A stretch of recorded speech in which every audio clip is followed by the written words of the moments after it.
बघा, एका सशक्त लोकशाहीमध्ये आपण भारतरत्न डॉक्टर बाबासाहेब आंबेडकरांचं संविधानाच्या मध्ये जर त्या चौकटीत काम करायचं ठरवलं तर प्रत्येकाला इलेक्शन लढायचा अधिकार या देशात भारतरत्न डॉक्टर बाबासाहेब आंबेडकरांनीच त्यांच्या संविधानात दिलेला आहे.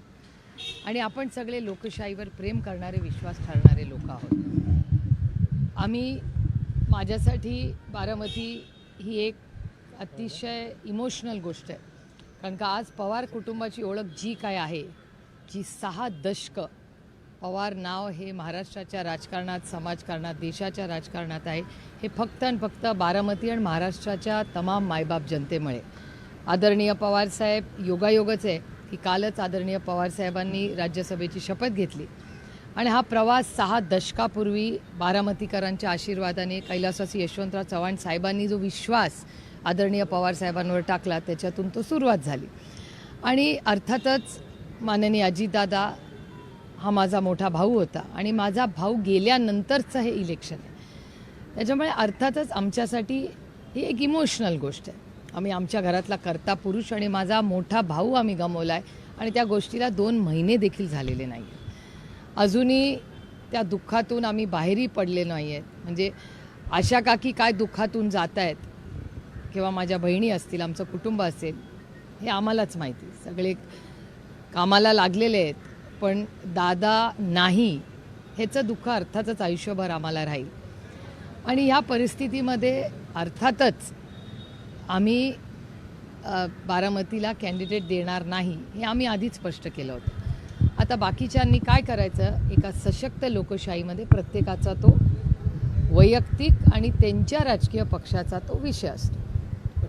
आणि आता राज्यसभेच्या इलेक्शनच्या वेळेस आपल्याला आठवत असेल, तेव्हा सगळ्यांचेच, म्हणजे मी जाहीरपणे महाविकास आघाडीचे आभार मानतेच, पण आमच्या विरोधात पक्षात भारतीय जनता पक्ष असेल किंवा शिंदेंची सेना असेल, आम्ही सगळ्यांनीच एकत्र मिळून चर्चा केली. अनेक दिवस इलेक्शनच्या आधी प्रत्येकानेच एकमेकावर विश्वास दाखवला आणि आदरणीय पवारसाहेब त्यावेळेस जेव्हा निवडून आले, ती म्हणजे अनअपोज्ड इलेक्शन झालं. कारण का सगळ्यांनीच समंजसपणा आणि उत्तम डायलॉग एकामेकाशी ठेवला. आणि ही महाराष्ट्राची संस्कृती आहे, जी कैलासवासी यशवंतराव चव्हाणांचा जो वारसा आहे, तो त्या विचारांचा वारसा आहे की विरोधक हा आपला शत्रू नसतो. ही लढाई वैचारिक लढाई आहे, ही वैयक्तिक नाही. त्याच्यामुळे मतभेद हे असलेच पाहिजेत, पण मनभेद असता कामा नये. त्याच्यामुळे राज्यसभेचं जेव्हा इलेक्शन झालं तेव्हा सगळ्याच पक्षांनी समंजसपणा दाखवला. अनेक दिवस त्या इलेक्शनच्या आधी आम्ही सगळे सन्मानाने एकमेकाशी बोलत होतो आणि त्यातून ते बिनविरोध झालं. आणि त्याच्यामुळे बिनविरोधच्या प्रक्रिया अनेक वेळा झाल्या आहेत, काही झालेल्याही नाही आहेत. त्याच्यामुळे ह्या इलेक्शनमध्ये काँग्रेसची भूमिका ही लोकशाही पद्धतीने त्यांनी केलेली आहे. त्यामुळे त्याच्यात मला काही फारसं गैर वाटत नाही किंवा काँग्रेसला कोणी कधी कॉन्टॅक्ट केला ह्याची मला काय फारशी माहिती नाही. या सगळ्या प्रकरणाच्या संदर्भात आता काँग्रेसने तर उमेदवार दिला आहे, परंतु या सगळ्या संदर्भात पार्थ पवार माध्यमांशी बोलताना म्हटले की काँग्रेसचा हा सगळा डाऊनफॉल सुरू आहे, त्यामुळे त्यांनी उमेदवार दिलेला आहे आणि त्याचसोबतच ह्याची किंमत चुकवावी लागेल, अशा पद्धतीचं एक मत त्यांनी माध्यमांसमोर व्यक्त केलं. ह्या माध्यमांना घेऊन किती परिपक्वता वाटते? एक तर काँग्रेस पक्ष, म्हणजे तुम्हाला आठवत असेल, तुम्ही खूप यंग आहात वयाने, पण काँग्रेस पक्ष हा एक भारतातला किंवा कुठलाही पक्ष त्यामाने हा एक राजकीय पक्ष, हा जर संविधानाच्या चौकटीत काम करत असेल तर आपण लोकशाहीवर प्रेम करणारे, विश्वास ठेवणारे लोक आहोत.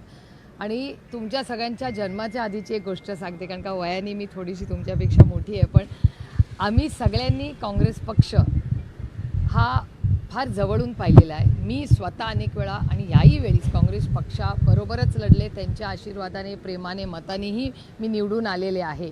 आणि आम्ही सगळ्यांनी, म्हणजे दादा असेल, आदरणीय पवारसाहेब तर काँग्रेसमध्येच अनेक वर्ष राहिलेले आहेत, दादा असेल, आम्ही सगळेच काँग्रेस विचाराच्या तालमीतच लहानाचे मोठे झालेलो आहोत. आणि एवढंच नाही, पण ह्या देशावर जेव्हा इंग्रज राज्य करत होते, ह्याच काँग्रेस पक्षाने आज जो मोकळा श्वास आपण सगळे घेतोय, हा मोकळा श्वास, हे स्वातंत्र्य, हे काँग्रेस पक्षाची देण आहे, हे कोणीच नाकारू शकत नाही.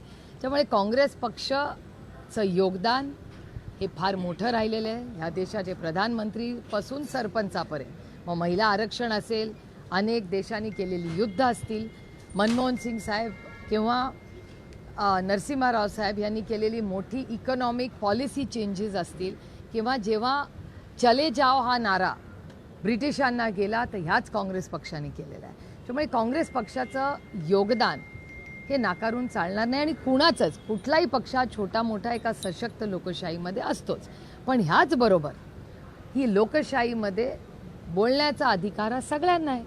त्याच्यामुळे लोक त्यांची मतं मांडत असतात. परंतु पार्थ पवार चुकले नाही का या वक्तव्यामुळे? पार्थ पवार चुकले नाही का? यांना त्यांच्या वक्तव्याला की हे खूप इम्मॅच्युअर बालिश असं वक्तव्य आहे, ज्यांनी आजपर्यंत एक व्यवस्थित भाषण सुद्धा केलेलं नाही, ते तो नेता काँग्रेसला काय सांगतोय असं काँग्रेसच्या ऑफिशियल ट्विटर हँडलवरून ट्विट करतो. कृतज्ञ म्हटलेलं आहे. एक तर मला असं वाटतं हा प्रश्न मला विचाराव्याच्याऐवजी राष्ट्रवादी काँग्रेस पक्ष, अजित पवार गट जो आहे त्या गटाच्या नेत्यांना तुम्ही विचारलं पाहिजे, कारण का त्यांच्या एका खासदाराचं ते मत आहे. याचा अर्थ त्यांच्या पक्षाचं ते मत असेल. त्याच्यामुळे मला असं वाटतं त्यांचं काय मत आहे हे मी बोलण्यापेक्षा मला वाटतं त्यांच्या गटाने, म्हणजे राष्ट्रवादी काँग्रेस पक्ष, अजित पवार गट यांना तुम्हाला विचारावं लागेल, कारण का त्यांच्याकडून तुम्हाला जास्त त्याचं संयुक्तिक उत्तर मिळेल की त्यांचा स्टँड काय. त्याचबरोबर पवार साहेबांनी देखील काल वक्तव्य केलं की राजकारणात परिपक्वता लागते आणि ती पार्थ पवारांच्यामध्ये आहे की नाही हे मला माहिती नाही. हे बघा, आदरणीय पवारसाहेब कर्तृत्वानी, वयानी, नात्यानी सगळ्याच बाबतीत माझ्यापेक्षा मोठे आहेत आणि ज्या संस्कारात मी वाढले, आपल्यापेक्षा वयानी जी कोणी व्यक्ती मोठी असेल, जी कोणी नात्यानी, वयानी, पदानी किंवा कर्तृत्वानी, ह्यांनी एकदा बोलल्यावर आपण काहीच बोलायचं नसतं. ह्या संस्कारात माझ्या आईनी आणि माझ्या कुटुंबानी मला वाढवलं आहे. तुम्ही सहमत आहात? तुम्ही सहमत आहात? एक तर कौटुंबिक सल्ला चॅनलवर दिला जात नाही, हा घरात दिला जातो. म्हणजे माझ्या मुलांना सल्ला द्यायची वेळ आली तर ती मी काही चॅनलवर येऊन सांगणार नाही आहे. ते मी माझ्या मुलांना घरात काय सांगायचं ते सांगेन. त्याच्यामुळे कौटुंबिक आणि सल्ला, या सल्ला हा एक वेगळी गोष्ट आहे आणि कौटुंबिक सल्ला ही वेगळी गोष्ट आहे. यातील एक सगळ्यात महत्त्वाची बाब म्हणजे जरी तुमचे दोन वेगळे पक्ष असले तरी तुम्ही कुटुंबावरून तुम्ही सर्वजण एक आहात. अशा वेळी काँग्रेसमध्ये तुमचे हितसंबंध किंवा काँग्रेसमध्ये वरिष्ठांची खूप वन टू वन सगळ्यांचं चांगलं आहे तुमचं. तुम्ही सुनेत्रा पवारांसाठी काही कुणाशी बोलणं केलं होतं का? कारण तुमच्या पक्षाला तर आधीच तुम्ही तुम्ही लढणार नाही आणि त्या सगळे म्हणून लढत असला तरी काही कुटुंबासंदर्भात तुम्ही काय नाही, एक तर माझं थोडंसं वेगळं मत आहे ह्याच्यात. माझं म्हणणं आहे डायलॉग असला पाहिजे. माझा डायलॉग फक्त काँग्रेस आणि नाही, माझा डायलॉग हा सातत्याने भारतीय जनता पक्ष यांच्याशीही चालू असतो. याचं कारण पार्लमेंटमध्ये, संसदेमध्ये आम्ही सगळे एकत्र काम करतो. अनेक वेळा किरण रिजिजू असतील किंवा ते पार्लमेंटरी अफेअर्स मिनिस्टर आहेत, आम्हाला बोलवतात. आम्ही बिझनेस ॲडवायझरी कमिटीमध्ये सगळे एकत्र काम करतो. मग भारतीय जनता पक्ष असेल, काँग्रेस पक्ष असेल, राष्ट्रवादी काँग्रेस पक्ष असेल, आम्ही सगळे एकत्र मिळून पार्लमेंटमध्ये एकत्र काम करतो. आम्ही JPCजमध्ये, जॉईंट पार्लमेंटरी कमिटीजमध्ये एकत्र काम करतो. आम्ही सिलेक्ट कमिटीज. कसं असतं, इलेक्शनमध्ये जरूर आमचे टोकाचे मतभेद असतात पण मनभेद नसतात, कारण का आमची वैचारिक लढाई आहे, नाही. त्याच्यामुळे मी सातत्याने डायलॉग, एका सशक्त लोकशाहीमध्ये चर्चा ही झालीच पाहिजे या विचाराची मी आहे. त्याच्यामुळे सगळ्यांचीच सगळं बोलणं हे मी सातत्याने करत असते. मी तर माझे फोटो हे ओपनली माझ्या इंस्टाग्राम अकाउंटवरही टाकते, कारण का मला त्याच्यात लपवणं किंवा गैर वाटत नाही की आपण एका विरोधी पक्षाच्या नेत्याला जर भेटलो त्याच्यात गैर काय. त्याच्यामुळे मी अतिशय पारदर्शकपणे जेव्हा कुणाशी चर्चा करते ते करते. पण अजित पवार यांच्या राष्ट्रवादी काँग्रेस गटाकडून मला कोणी काही जबाबदारी किंवा फोन काही फारसा केलेला नाही. केला असता तर आम्ही अर्थातच आमच्या मित्रपक्षांशी जरूर बोललो असतो, पण म्हणजे ते कुणाशी बोलले, काय बोलले ह्याची फारशी माहिती आम्हाला नव्हती. आम्ही आमचा स्टँड क्लिअर केला. माननीय उद्धवजींनीही मनाचा मोठेपणा दाखवून जो स्टँड घेतला आणि काँग्रेसचं एक वेगळं मत होतं. त्याच्यामुळे एका सशक्त लोकशाहीमध्ये अर्थातच हा प्रश्न हा होऊ शकतो. उमेदवारी अर्ज दाखल करण्याला ही निवडणूक बिनविरोध होणार नाहीये हे जवळपास निश्चित झालेलं आहे. जर निवडणूक झाली तर तुम्ही बारामतीला मतदानाला जाणार का? कारण मतदान नाही, अर्थातच प्रचाराला जाणार का? नाही, हो, असं आहे की एकतर इलेक्शनचं फायनल होऊ द्या. आता आज उद्यामध्ये राष्ट्रवादी काँग्रेस पक्ष, अजित पवार गट हे काँग्रेसशी काही बोलणार आहेत का नाही ह्याची खरंच मला काही माहिती नाही. आता त्यांनी जर काही काँग्रेसला फोन केले असतील, प्रयत्न करत असतील किंवा काही मार्ग काढायचा प्रयत्न करत असतील तर याची माझ्याकडे माहिती नाही. कारण का बऱ्याच वेळा अनेक वेळा इलेक्शन्समध्ये काय होतं की जरी फॉर्म भरला तर काहीतरी मार्ग निघू शकतो, ह्याच्यासाठीच तर डायलॉग असतो.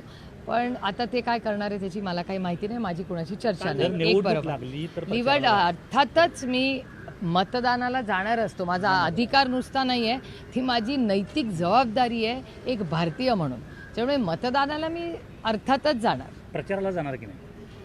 हो, प्रचारांचा एकतर म्हणजे तुम्ही त्यांच्या पक्षाच्या वतीने मला नाही, आमंत्रण नाही, देताय का? आता मतदानाला जाणार आहात तुम्ही, नाही, पाठिंबा देखील- मतदानाला नाही, माझा तो अधिकार नाही, नाही, संविधानाने नाही, दिलाय. तुमच्या पक्षानं पाठिंबा दिलेला आहे, बिनशर्त पाठिंबा नाही नाही, दिलेला आम्ही बिनविरोध दिलेला आहे. तुम्ही त्या पक्षाचे स्पोक्सपर्सन म्हणून मला जर विचारत असाल तर तुम्ही आमंत्रण देत असाल तर मला एक उत्तर आहे. पण ताई, काल उमेदवारी अर्ज भरताना तुम्हाला काही कोणाच्या त्या गटातल्या नेत्यांचा काही फोन वगैरे आलेला का, उमेदवारी अर्ज भरण्याकरता उपस्थित राहा वगैरे म्हणून? कारण की तटकरे म्हणालेले की आम्ही सगळ्यांना आव्हान करतोय की त्या गटातल्या लोकांना देखील, अर्थात मी शरद 24 तास चॅनल बघत नाही, त्याच्यामुळे 24 तास टी व्हीवर काय चालतं ह्याची मला फार कमी माहिती असते. पण एक गोष्ट जरूर आहे की बारामतीची मी लोकप्रतिनिधी आहे आणि बारामती माझं घर आहे आणि त्याच्यामुळे बारामतीत आमंत्रण द्यायची वेळ ही काय म्हणजे आपल्याच घरात आमंत्रण दिल्यासारखं आहे. पण माननीय भुजबळ साहेब आणि माननीय आदरणीय दिलीप वळसे पाटील हे आदरणीय पवारसाहेबांच्या घरी आले होते आणि बारामतीला तुम्ही या असं आमंत्रण आदरणीय पवारसाहेबांना आणि सुप्रिया सुळेंना माननीय भुजबळ साहेब आणि माननीय दिलीप वळसे पाटलांनी बारामतीला तुम्ही या असं आमंत्रण आदरणीय पवारसाहेबांना आणि मला हे ते करून गेले. अर्ज भरण्यासाठी अर्ज भरण्यासाठी ओके. बारामतीला या असं आमंत्रण ते करून गेले आम्हाला. पण आदरणीय पवारसाहेबांचा शपथविधी काल दिल्लीला होता, त्याच्यामुळे आदरणीय पवार ते तुम्ही लाईव्ह दाखवलंच तुमच्या चॅनलवर, त्यामुळे असं घटना घडल्या आहेत. काही असं कळतंय की काँग्रेसने त्यांच्या कॅन्डिडेटला अर्ज मागे घ्यायला सांगितलेलं आहे, अजून ती प्रोसिजर नाही झाली तरी मागे घ्यायला सांगितलं आहे असं कळतंय. चांगली गोष्ट आहे, मग चांगली गोष्ट आहे तसं होत असेल तर. मला यातली खरंच काही माहिती नाही, कारण का संघटनेच्या मीटिंग्ज आज आहेत, कालही दिवसभर आम्ही त्याच गडबडीत होतो कामामध्ये, त्यामुळे पुढे काय झालं आहे याची मला खरंच फारशी काय माहिती नाही.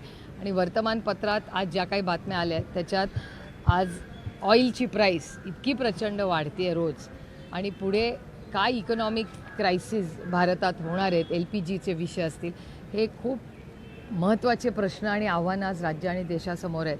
त्यामुळे तीही कामं आणि संघटनेची कामं या कामात मी स्वतः व्यस्त असल्यामुळे मला बाकीची खरंच काय माहिती नाही. ताई, काल अंजली दमन यांनी पत्रकार परिषदेत एक मोठा खुलासा केला की त्यांनी सांगितलं की अजित पवार यांचा दुर्दैवी विमान अपघातात मृत्यू झाला त्यावेळेस 18 जानेवारीच्या आदल्या दिवशी आणि त्याच्यानंतर खरं तर समता पतसंस्थेच्या अकाउंटवरतून अनेक पैशांच्या ट्रान्झॅक्शन जे आहेत त्या झालेल्या होत्या, अशा पद्धतीची माहिती त्यांनी समोर आणलेली आहे. आणि या सगळ्या पैशाच्या ट्रान्झॅक्शन ज्या आहेत त्या अशोक खरात यांच्यासोबत सगळ्या लिंक्स आहेत, अशा पद्धतीची माहिती समोर येते. या प्रश्नाची सगळ्याची उत्तरं माननीय मुख्यमंत्रीच देऊ शकतात, कारण का SIT जी स्थापन झाली आहे त्याच्यात माननीय मुख्यमंत्र्यांचंच डिपार्टमेंट ह्याचं मॉनिटरिंग करतं आहे. आणि मला असं वाटतं केंद्र सरकारचं पण इंटरव्हेन्शन आलं असं वर्तमानपत्रात काल आलं होतं, आज सकाळी मी वाचलं. त्याच्यामुळे ED CBI वगैरे अशा काही गोष्टी आजच्या वर्तमानपत्रात आलेल्या आहेत. त्याच्यामुळे महाराष्ट्र सरकार आणि केंद्र सरकारच्या एजन्सीज या एकत्र मिळून काहीतरी हवाला वगैरे अशा गोष्टी वर्तमानपत्रात आज वाचल्या मी. त्यामुळे एकीकडे एक मोठं एक्सप्लॉयटेशनचं स्कॅन्डल, दुसरीकडे हवालाचं स्कॅन्डल आणि अशा बऱ्याच गोष्टी म्हणजे धक्कादायक, म्हणजे आपल्याला विश्वासच बसत नाही, असं वाटतं एखादी TV सिरियल बघतोय का काय, अशा गोष्टी तिथे येत आहेत. म्हणजे वास्तवतेत अशा गोष्टी तुमच्या आणि माझ्या सुसंस्कृत महाराष्ट्रामध्ये, छत्रपतींच्या महाराष्ट्रात, शाहू फुले आंबेडकरांच्या महाराष्ट्रात, दाभोळकरांच्या महाराष्ट्रात, जिथे अंधश्रद्धा निर्मूलनाचं एवढं मोठं काम झालेलं आहे, तिथे आज ह्या गोष्टी होत आहेत. आणि त्याच्यात ED CBI SIT ह्या सगळ्या गोष्टी आल्या आहेत. त्यामुळे मला असं वाटतं माननीय मुख्यमंत्रीच आपल्याला पारदर्शकपणे सांगू शकतील की नक्की काय होतं आहे. दमनिया यांनी अजून एक आरोप केला आहे की जवळपास 100हून अधिक कॉल ह्या रुपाली चाकणकरांना झालेत, त्यातले अजून त्याच्यातले 8 कॉल्स सुनील तटकरेंबरोबर झाले आहेत, त्यापैकी 32-33 कॉल्स हे एकनाथ शिंदेंबरोबर झालेत. हे CDR जो डेटा आहे तो अंजली दमानिया यांच्यापर्यंत पोहोचतोय, त्या सगळ्या संदर्भात देखील अनेक जणांनी प्रश्न उपस्थित केले की हे CDR नाही कसे नाही, leak होतात? हे बघा, ते लीक होत आहेत म्हणजे यंत्रणेतूनच येत आहेत ना, त्याच्यामुळे यंत्रणेला तुम्ही हे प्रश्न विचारले पाहिजेत. मला एखादी माहिती आली तर ती माझ्या पदरात पडते, कारण का कोणीतरी सिस्टममधून लीक करते ना, मला थोडी ॲक्सेस आहे त्या सिस्टमचा. त्याच्यामुळे अंजलीताईंना जी माहिती येते ते सिलेक्टिव्ह लिकेज कोड करते, हे काय फार रॉकेट सायन्स नाही आहे. ताई, याच्यामध्ये त्यांचं असं म्हणणं होतं की कुठेतरी AI टेक्नॉलॉजीचा वापर केलेला आहे, मी याबद्दल सगळ्यांना सांगितलं.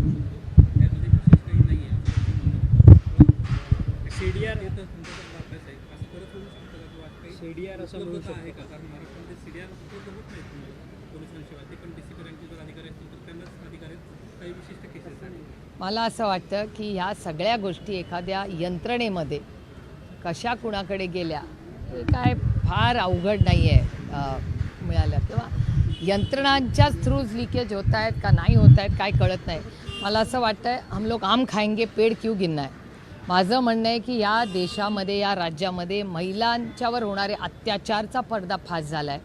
इल्लीगल हवालाच्या केसेस, जर एक्सप्लॉयटेशन थांबून हे हवालाचे कुणाचे पैसे 2 नंबरच्या धंद्याचे हे सगळे जर महाराष्ट्राला कळणार असेल तर पारदर्शकपणे माननीय मुख्यमंत्र्यांनी राज्याला ह्याची इन्क्वायरी करून पारदर्शकपणे राज्याला आणि राज्याच्या महिलांना न्याय मिळवून द्यावा एवढीच आमची अपेक्षा.